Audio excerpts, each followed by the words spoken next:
You sure you want this here and not at the end?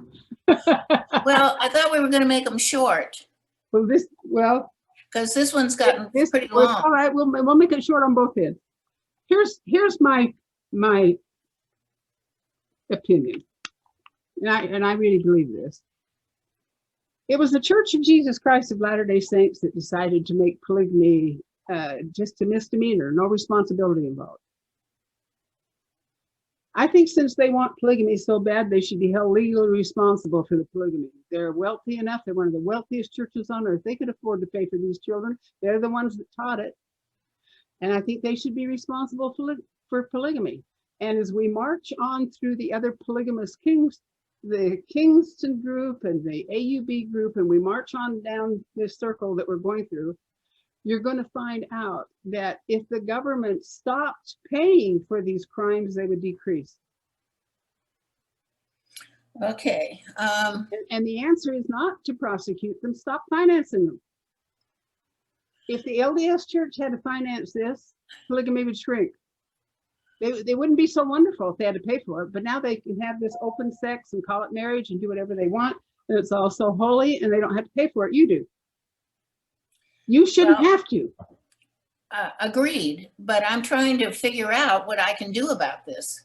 I hear what you're saying. What you can do about this and what people can do about this really is we need to vote to force the LDS Church to be financially responsible for polygamy. That is their idea. Why are we paying for it?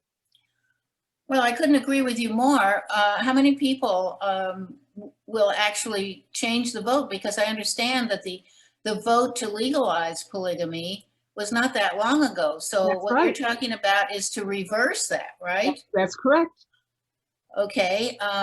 It seems that a lot of people voted for legalization. Is that correct? Well, a lot of Mormons and FLDS Mormons voted for legalization because right, because taxpayers pay the bill. The more wives they have that they don't take care of, the more money they make. I'm just trying to figure out, as an outsider who does not live in the state of Utah, what I can do to turn that around, because I couldn't agree with you more that this is pure craziness when a church is making lots of money, which they are, right. And we're paying for the children that they have, and these women are enslaved, and to have babies every year.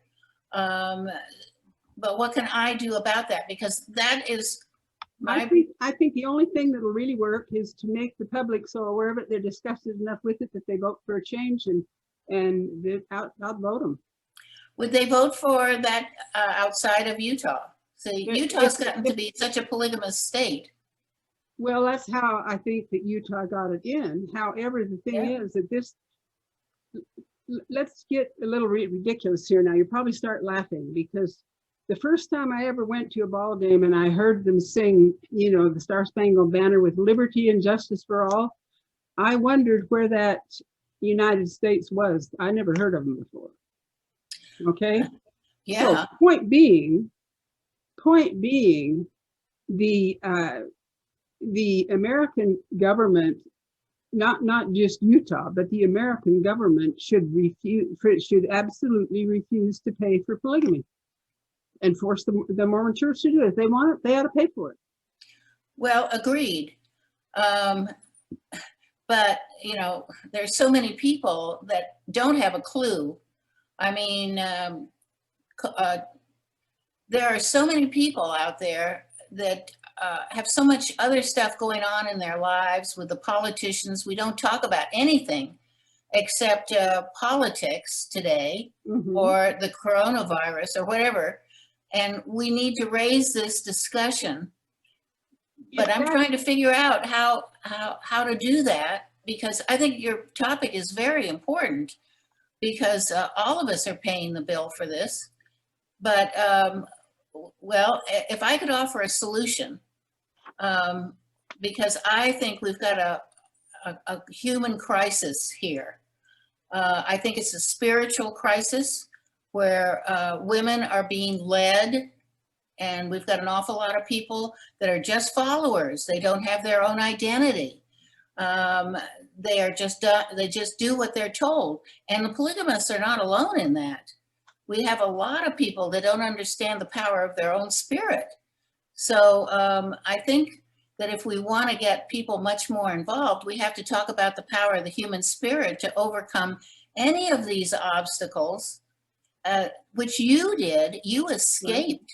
And I think telling your story, Rebecca, would probably be extremely helpful because you inspire people that you had your own identity, you knew what you wanted to do, and you didn't want to stay in a cult, and you had children, 6 children, and you had to get yourself out, and you had to get the children out.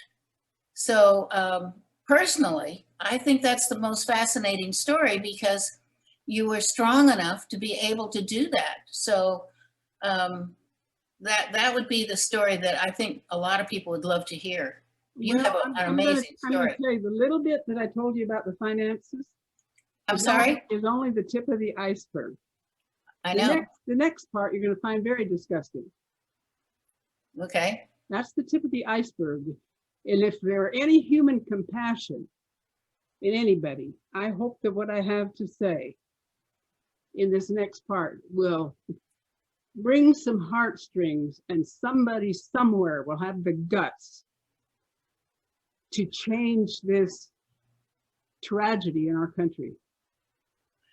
Well, that's where you come in, because you have made this your mission. You are reaching a lot of people, and it's people that have this passion, which you have, that have to sell it to the public. So, you know, stories are amazingly powerful. And I would love to hear you tell your story about how you got out of this situation and why you are why you're taking these steps, because more people that get out, the more they will talk about it. It's the same thing that they're talking about with other cults. People are getting out of them and saying no more. And I want to change it. We need a lot of people to make a stand, and women are incredibly powerful if they tell their story. Have you ever heard of fumarous disease? I'm sorry, you're faded on me. Have you ever heard of fumarous disease? It's frequently yes, I have. Fumarous deficiency or fumarous disease. Fumarous disease can only happen through incest. It's impossible any other way, because the child that's deformed, that's born, gets 2 copies of a particular gene, and it creates the deformity. Now, they call it fumarous deficiency because we need fumarous to make our brain work. When a child has fumarous disease, their brain takes 20% of their power, their intellectual and emotional power. So we have children born with all kinds of deformities, extreme deformities, okay? The highest fumarous disease on earth is in the fundamentalist polygamous cults because of the intermarriage. That's sad, isn't it? On earth. Now we're gonna go into that a little bit. So well, let me just say this, because I think there are laws in the United States that cousins can't marry because of that disease. Is that not accurate? It doesn't matter. No, I can't.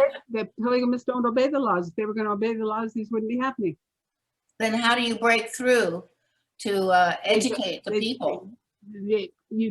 Well, we'll get to that at the end of the thing, because first you have to know what's happening, and then you have to deal with what's happening, not what you hope can happen. So first you have to know what is happening, you know. It says here, the New York Times, with polygamy, polygamists have inbreeding problems. It says on ABC News, incest taboo, inbreeding check, etc. Father marries his daughters in case of incestuous polygamy. Okay. Now we're gonna go on here for a minute. Birth defects plaguing FLDS towns. This is in the Deseret News. There's an entire tiny tombstone graveyard for deformed babies up by Colorado City, babies that are born all messed up and buried there. Where, and in the bottom here in large capital letters, it says where incest becomes a religious tenet. Now, let's wait until we get into that a little bit so that you can have some sort of comprehension as to. That leads me to another question here, Rebecca. Okay. Do they have abortions or do they know that a baby is going to be deformed, and do they abort these babies? Or once they're born, do they eliminate this baby's life? No. Or how do they handle that? Or are there a lot of kids that are quite easy? A few years ago, the compensation for a child like that they could get through government funds was $5,000 a month on each kid. Now it's gone up with the earned income tax credit. They can get $6,318 a month. Remember the title of this story? Follow the Money. Yeah. That was the title of this story. It hasn't changed. Okay. No. Well, everything that's corrupt in this country or any country is about the money. So it's basically about money. But Fumar's disease is the highest on earth among these people. Now, just a second here, we're going to go through a little bit of the information so that I got these a little bit out of order. I didn't intend to, but anyway, we're going to go through a little bit of information here. We're going to go start with back with the Kingston group that we started talking about, that made that nice big fat theft. Okay. Now, David Ortell Kingston is a 10-year sentence for incest and unlawful contact with his niece, and John Daniel Kingston was found guilty of child abuse with his own daughter.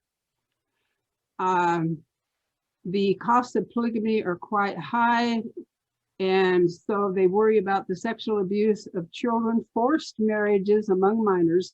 When they say forced, they're not kidding. You don't have a choice. The day I was married, I was taken away and basically sold. I had no choice, and you can't disobey the priesthood because your soul depends on it. The price can be very high. Very high. Welfare and tax fraud for all of these women to be supported, and the Office of Sexual Abuse and Child Molestation complained in Colorado City. Colorado City had some of the highest sexual molestation caused from incest. Now we're just going to go on a little bit further here. Deloy Bateman, for example, in Colorado City. She taught high school there. And she said that Bateman's wife, Denise, was one of the polygamous enclaves down there. And it was filled with children with special needs, from attention deficit disorder to physical disabilities. Some were a product of intermarriage, many were. State children welfare groups are trying to keep a close eye and watch for the medical care available to these children in polygamy. Bateman, who had a son with Down syndrome, said Down syndrome is prized there for the docile nature and the fact that the families received, then it was $500 a month. That was before my cousin sent me this other uprising that came soon. You will see mothers rubbing their stomach and praying and crying and say, I hope this baby has Down syndrome when they're pregnant because of the money. Okay, they're contributing to the priesthood and to God's people. We certainly have our values wrong, don't we? Rowena Erickson, who married into the Kingston group, calls the health care of the children in polygamy a freak show, saying that pregnant women seldom receive prenatal care. Well, okay, that's just one. Now we're going to get on to this just a little bit further. You all remember Lovely Warren Jeffs, right? yes, he's in prison still. Yes. Now, Lovely Warren Jeffs had 70 wives. How many wives? 70. Wow. How did that keep him busy? 70, How many days 70, are there in the week? 70, yeah, 70 wives. Now, just a second till I get the names of the kids here straight. Ruby Jessup was grateful to get away from him because all he would feed them is beans. The girls existed on an all-bean diet. The child marriages of Warren Jeffs were thought to be the greatest in the world, but his father, Rulon Jeffs, had 75 wives. Rulon Jeffs is the man that performed my marriage when I was a child bride. Okay. Rulon Jeffs, the daughter of the polygamist poet Warren Jeffs, spoke out at the Megyn Kelly show today about the sexual abuse she endured at her father's hands as a child. Warren Jeffs is a self-described prophet of the LDS Church, a Mormon fundamentalist that has been disavowed by mainstream Mormons. He was convicted in 2011 of child sexual abuse and is serving a life sentence. Rachel Jeffs, who escaped from the church in 2015, said her father began sexually abusing her when she was 8 years old. Let me ask you a question here, Rebecca, because a lot of men that are in jail are still running their groups, their gangs, and I would consider the polygamists as a gang and Warren Jeffs is their leader. Is he still their leader and still barking out orders as to how they behave? Yeah. Why is that allowed in the prison? That's a good question. You make a little notebook. You get through, you'll have a notebook. Warren Jeffs' daughter, Megyn Kelly, today talked about the sexual abuse she endured as a child, and with her own dad. And she said that her father abused her more times than she could possibly even count. So it wasn't once. And he had 70 wives, and he had to abuse this little girl. These men are basically pedophiles because anyone, I mean, if you have 70 wives, how many children did Warren Jeffs have? Well, let me go on here a little bit. We left one out. Some of his wives were 12 years old. How do you like those cookies? Okay. I think it's pathetic. Okay. I think he is a rapist and a pedophile and a very disturbed man who has no concept of a moral foundation whatsoever. I don't care. You all remember Tom Green that you want to see once in a while on a Jerry Springer show with a bunch of young wives? No, but I know they're out there. I've heard them and I've seen them before. Tom Green's child brides were my nieces. Yeah. Well, you know, I think in order for us to be effective is for us to come up with what people can actually do about this. I think, you know, there is an answer of what people can do, but I honestly believe that the only way you can solve this problem is quit financing it. Well, I would agree with that, but that's not going to happen because the laws have been changed already in their favor. So we, in my opinion, we need to come up with coming in the side door, so to speak. And I think the way you do that is to enlighten the people that are in cults that they do not have their own identity, that these are people that are stuck and they don't see that at this point. But that's why I think your story is so important, because you had your own identity. You said, I'm out of here. I'm not going to be a slave to these guys or one guy. And I'm not going to just put out a baby every year because that's what they want. You said to yourself, I'm getting out of here. And you found a way to do it. That's inspirational to me. That is what is going to change people. Thank you. You're a blessing, and there are a few of us that are that stubborn. Well, you know, and I think there are quite a few of you. Your sister, I understand, is one of them. that came out. Somehow we have got to get to the women, because the women are the strong ones. The men are weak. Men are incredibly weak when their sex lives take over their life, and that's all they've got. That's all they've got. My sister did come out for almost 4 years, but she got scared and she went back. Well, she probably didn't have the strength that you had. You know. And that is something you have to pray about. And that's something that we all have to know, that we have these inner resources to help us get out of any situation we're in, that we think we are being controlled by other people, because you need to be controlled by a real God, not a phony God, such as the one in your cult. Yeah. That's sad. I have a little note here from the Kingston group where it says where incest becomes a religious tenet. And it says the abuse was not only terrible while it was going on, and it was not only horrible in itself, but afterward it made them susceptible to further victimization. This is a statement from Utah General Attorney Sean Reyes, who addressed this in a conference.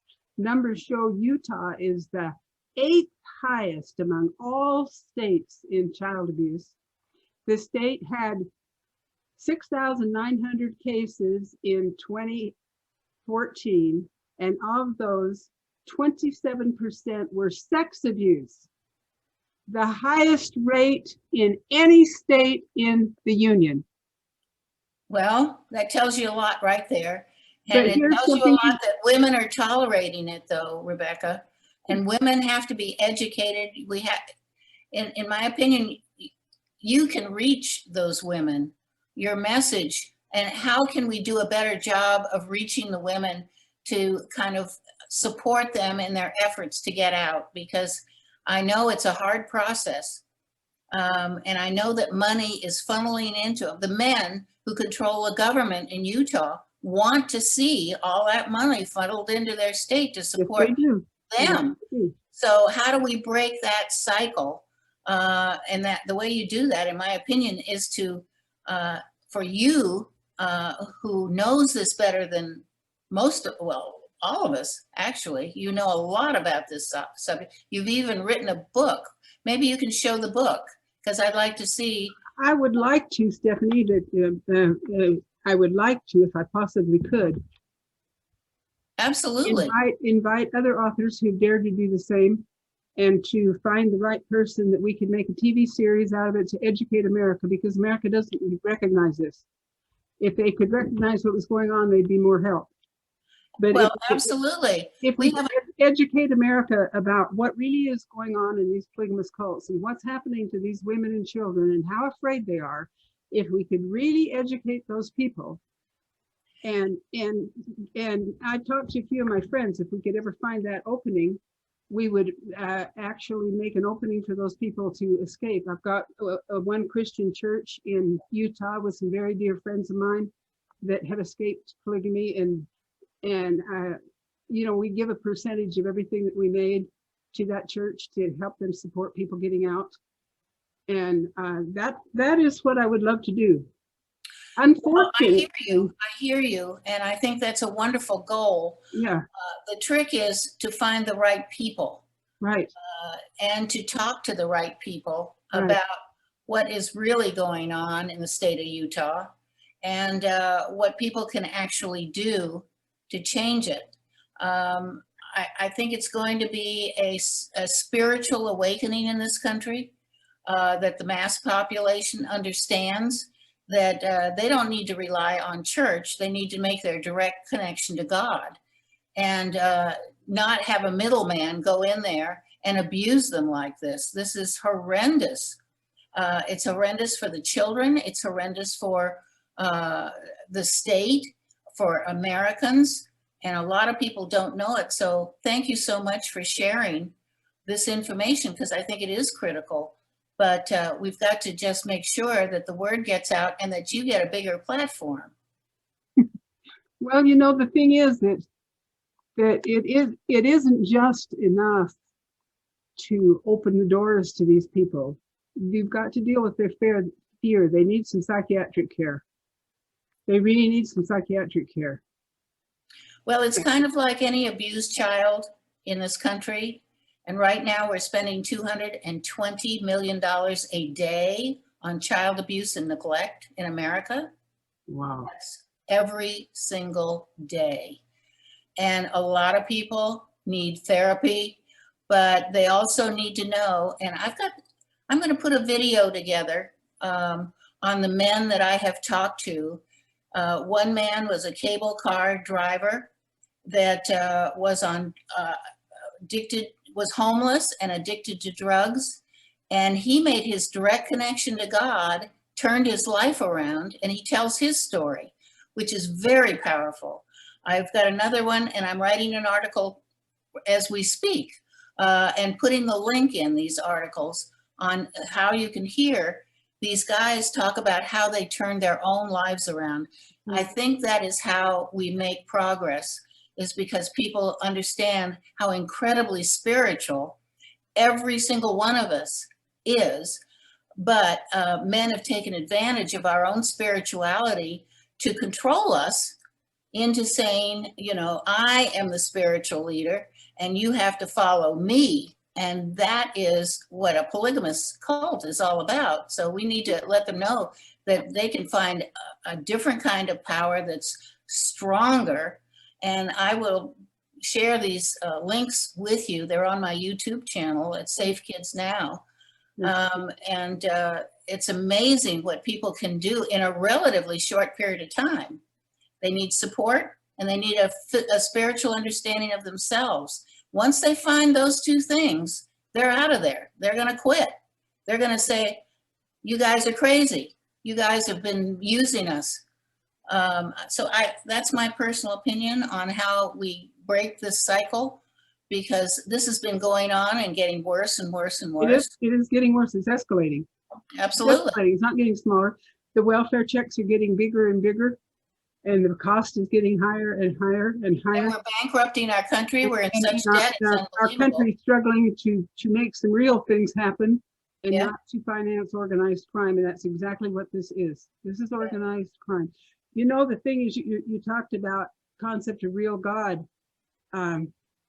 When a person has to degrade you and condemn you to make themselves feel better, the problem That's what they're doing. The problem is theirs. It's not yours. No, you're right. When they have to do that, there's something wrong with them. You know, the Bible said God is love. If they can't understand that, they haven't got anything to do with God. Yeah.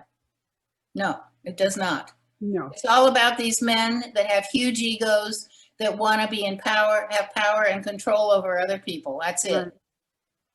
It's the same thing with the, what is that cult in Los Angeles? The huge one with, it's, oh my gosh. Scientology. Right. That's the same idea. That's right. You know, listen to me. I have all wisdom. Yeah. I'm a human being and I'm flawed, so I don't have all the wisdom, right? That's what people need to know. That your phony God is in prison. He's in prison. Well, you know the thing is, we've got another incest thing here from the David Ortell Kingston. Here's a guy that incests his own daughter and his own stepdaughter. When they find out about it, the girls are too terrified to testify against him, so nothing's ever done. Well, you know, I'm working with sex trafficking here in the city of Las Vegas, and that's what they all do. Mm-hmm. They put the fear in them so they're quiet, and we've got to take that fear and turn it around and say, you are an amazing human being. Tap into your power within you already. You don't have to read the Bible. You just have to make your direct connection with God. And I even tell my story of survival, because I was abandoned in Mexico City at age 15, Right. and I didn't speak the language. So anybody can do it. If I can do it, you did it. We all can do it. But we have to know we have that power. And right now they don't know that. You know, there's one more thing I have to add to this because it's very important. Okay. I didn't tell you what happens to the boys. To who? See, the boys, because the boys can't have babies and they can't be bred every year. Okay? What happens to the boys in fundamentalist polygamous cults is that usually there are large companies that the polygamous cults will work for, like several of them, big construction companies and whatnot like that. And then what they do, they take the boys and make the boys work for God. And I'm not talking about asking them, donating the time. They're commanded to work for God. My brothers were roofing 3-story buildings when they were 9 and 10 years old to the AUB. And the kids work all day, and what they get for it is fed. That's what they get for it. But when those little boys become old enough to become interested in girls, they disappear. The cult actually chases them away and accuses them of watching television or combing their hair wrong or smiling at a girl. And the reason they disappear is they've got to get rid of those boys so they don't become breeding competition for the girls. So they get rid of them. And if you look up Lost Boys, Polygamy's Lost Boys, there's several stories on these kids of how they're worked and how they're enslaved. And everybody can donate their work to the church, but these kids aren't asked to donate. They are literally enslaved until they become of age to possibly be competitive, and they're run off. Now, a tribute to a good man here in the process. There's a guy named Dan Fisher. He was a dentist in southern Utah. He'd pick those boys up when they came walking out of the desert and take them home and take care of them. Took a lot of them, helped them straighten out their lives, and was just an angel. But Dan is a rare commodity. He's the only one I've heard of that did that. Let me ask you a question, because are there men today that were kicked out and are telling their story?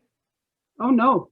Why not? No, because if they got on good with the priesthood, like my brother Richard, they become part of the theft and everything else because they get part of the money. My brother Richard was a big player in that $1.54 million theft. And he helped them launder money and all sorts of things. So he made out financially. However, his wives lived in poverty.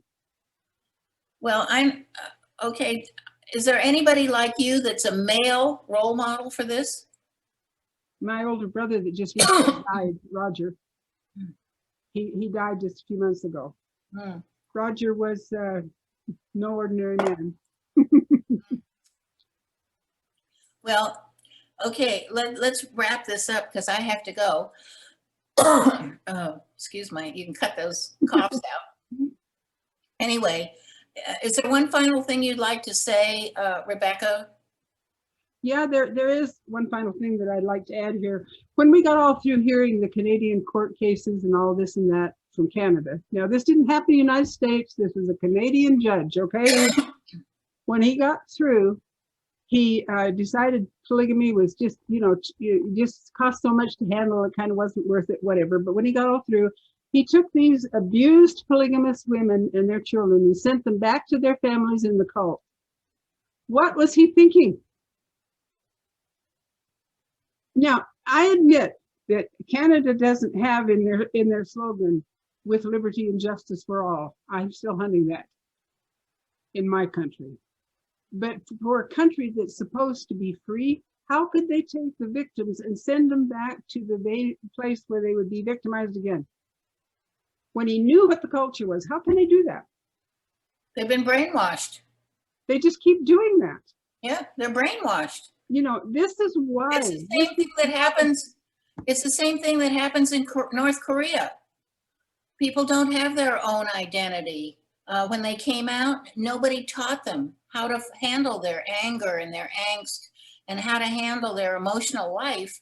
And they felt safer going back to what they knew when they were a kid because they felt protected. They don't have any other way to go. I can see where they would go back. This is why, Stephanie, this is why, and it touches me to the core. This is why, if I could make this my book and several other people's that there's several other people who I really admire their writing, and I would invite them to make a series. This is why I want to get Christian Church involved. So these people have a place to go to. They don't go back. And I've already got one involved, and I just love the people dearly. They're working there. And this is what I want to do. This is my dedication. Good. Because, you know, the church is a support system. That's why the church became the church, because they knew people in their faith needed support, because there were bad people out there that would try and manipulate them and teach them the wrong kind of teachings. So the church surrounds you, and, you know, with the kind of support you need to keep Right. your motivation going, to keep yourself going, so that you take more charge of your own life. So good for you, because I think that is one very good solution to this problem. That Is is getting really involved in a Christian what I church. want to do. You know, Good. the thing is, you talk about support. The thing is that the people need to know that there's something about them that's worthy and acceptable. Exactly. And there is. All people have to do is help them find it, because it's true. Exactly. When they send them back into a situation where they're treated like garbage, it's hard for me to even talk about. It's hard. I've seen so much of it. It's hard for me to even sit here and be nice and talk about it nice. Well, it keeps them locked in. Yeah. If they've been controlled and they felt safe, even if they were controlled, somebody else made their decisions for them. Life seemed uncomplicated, other than you were sold. That sounds horrible, but if that's the culture you're brought up in, like North Korea, Right. you know, you accept it and you just go because that's where everybody's going. You follow a path. So in order to make people independent, that's what Christians teach each other. Right. Right. Yeah. Right. So anyway, that's my hope and my prayer, and I am so grateful for people like you, and for some wonderful friends that have decided that their mission in life is to make life a little bit better. Good. Well, you know, that's what we all have to do. We all have to pull each other up. Okay. Well, listen, I just want to thank you so much for sharing all of this information with us, Rebecca, because you are a wealth of information, and you have solutions, and we all need to pay attention to what's going on in the world around us beyond our little circle of friends, because we're not going to have a democracy if we don't free people. If Right. freedom, it comes from within. Freedom is not something you give somebody else. No. Freedom of the human spirit is what we need to work on. Yeah, we need to help people find their value, because they get graded to the point that they believe that. We need to stop that. We need to stop that. And that's exactly why I wrote empowerment parenting, so that parents could empower their children. I wrote that as a result of working with the homeless for 4.5 years and discovering what they never discovered as kids. That's why they were locked in. So if you discover your own power within yourself. And that's why I want to keep your books flowing through this, flowing completely, not through just yours and my connection, but to make them available as this goes forward and becomes a larger and larger thing. Well, this is my book, and I wish you'd show your book. Okay. Well, if you hold on for a second, I will. It's right behind you. I can see it. Yes, it is. Yes, it is.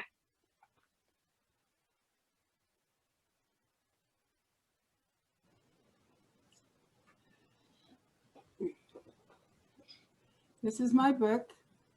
Born in Polygamy. I was born a slave, sold as a slave, and bred as a slave in the United States of America, land of the free and the home of the brave. But I don't know which America they're talking about. Yep. And we got to make this, expand this whole conversation, because everybody has freedom within themselves if they know it and know how to tap into it. So thank you so much, Rebecca. Thank you so much. And God bless you, girl. You take care. Thank you so much. I guess I just click on leaving the meeting, huh? Yeah, And then go beg Kathy to help me out. Oops. yeah, you can chop that up into pieces, I'm sure. I'll have her help me clean it up. Okay, Thank you you. take care.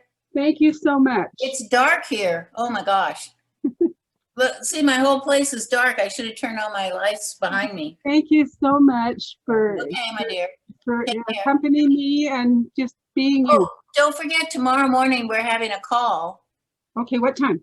8:30, my time, Pacific Oh, time. good. 8:30 your time. So that's 9:30 your time. 9:30 my time. Yeah. 8:30 California, 9:30 Colorado. Other way around. And we're done. You'd be 7:30 call, or no, that'd be right. So Is you that just right? hit, 9:30 in the morning, conference call. did you, I stop just the turned it off. recording? Yeah, I just turned it off. No, the recording's still on. Oh, is it? Oh, it's still on. We stop it up here? Yeah, okay, We can- stop.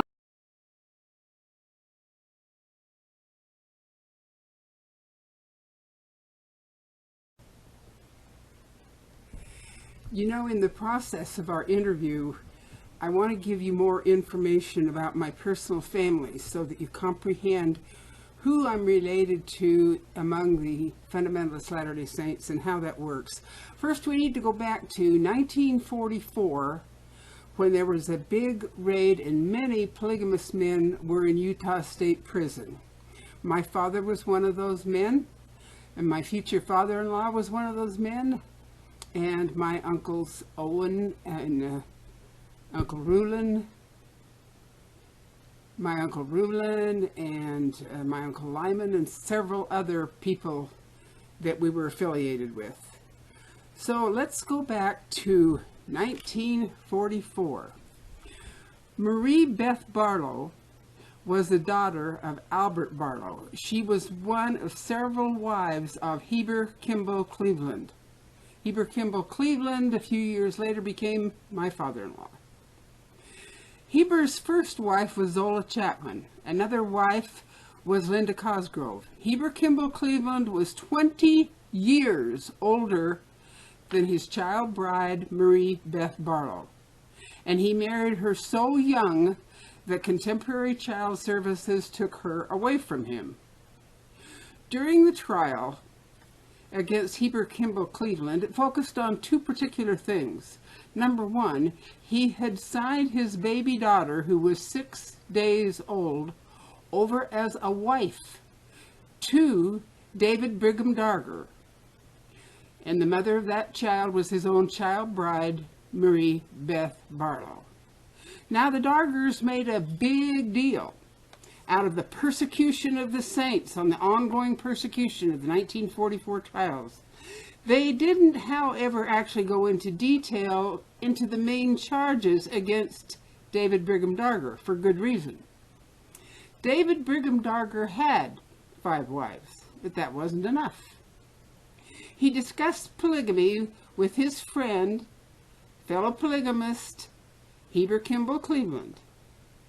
Heber Kimbel Cleveland actually created a contract and contracted his 6-day-old baby girl over in marriage to David Brigham Darger when she was 14 years old. That would make her Dave's 5th or more wife by then. David Brigham Darger was delighted with this arrangement, and he kept bringing it up in letters that he wrote to his friend, Heber. She is a very great joy to look forward to having sometimes. So the two big issues that they didn't want to talk about was David Brigham Darger's potential child bride being chartered over when she's 6 days old, and Heber Kimbel Cleveland's child bride, Marie Beth Barlow. My uncle, Rulin Clark Allred, was the leader of the Apostolic United Brethren. And he had his headquarters in Salt Lake City area, Bluffdale specifically. My Uncle Rulin was God's holy mouthpiece on earth, the #1 saint in our entire lives. And we followed him religiously, very religiously. Among the AUB, that's Apostolic United Brethren, priesthood men, there was a man named Lynn Thompson. Lynn Thompson ran the AUB group out of Montana. Lynn Thompson was the head of the AUB group up in Pinesdale, Montana. Lynn Thompson had multiple charges of sexual misconduct, child abuse against him. Joseph Blaine Thompson at one time was my brother-in-law. He had sex abuse child charges against him so extensive that it caused a little bit of trouble in the AUB. Joe Thompson was married to my little sister Irma. They had several children. Joe had several wives. After the big uprising, Joe disappeared. It was said that Uncle Rulon sent him into southern Mexico to run a polygamous cult down there, and he was dismissed from the public eye in the United States, or at least in Utah. Chevelle Brown of Wyoming was also one of the Apostolic United Brethren priesthood councilmen. He also had sexual abuse charges against him. George Maycock was the AUB priesthood councilman. And George Maycock was charged with having sexual relationships with his own daughters. Clyde Mackert was my brother-in-law. He was married to two of my sisters. Clyde Mackert used to hang out with the Short Creek gang most of the time when he was young, but later came forward, married two of my sisters, and among other of his wives, and had several children. When his children grew up, two of his daughters stepped forward in the public eye and accused him of child abuse, incesting his own daughters, and wife battery, that he would beat his wives severely when they displeased him. Beating women and children for disobedience is standard in polygamy. I am a great-grandmother, and I still have the scars of the knife wounds on my legs where I fought my stepfather when he tried to rape me when I was 11 years old. Did I succeed? No, I didn't. On Rulon Maycock's wife, Rebecca Maycock, said that she was accused of helping him molest his own children. One of their sons, Jairus, married a daughter of my Uncle Rulon, and then Ivan's daughter, Lorraine, became the wife of Gerald Peterson. Gerald Peterson thought polygamy was a pretty good game, so he pulled away and started his own cult. There's also David Peter Maycock Baker, who assaulted his girlfriend in a very violent manner. On Rulon Maycock's brother, George Maycock, he also had sex offender charges against him. Given that Ida's brother was already accused by his full sisters of raping them, that makes it uncle, father, and at least two sons, and at least one daughter, all rapists. To add to the fact that Ruth Barlow herself was an underage child bride victim when she was given to my Uncle Rulon to marry as a child. I don't know exactly how old she was, but she was obviously very young. The Fundamentalist Latter-day Saints' abusive polygamous practices in Utah continued for a long, long time. Nobody ever interferes with them.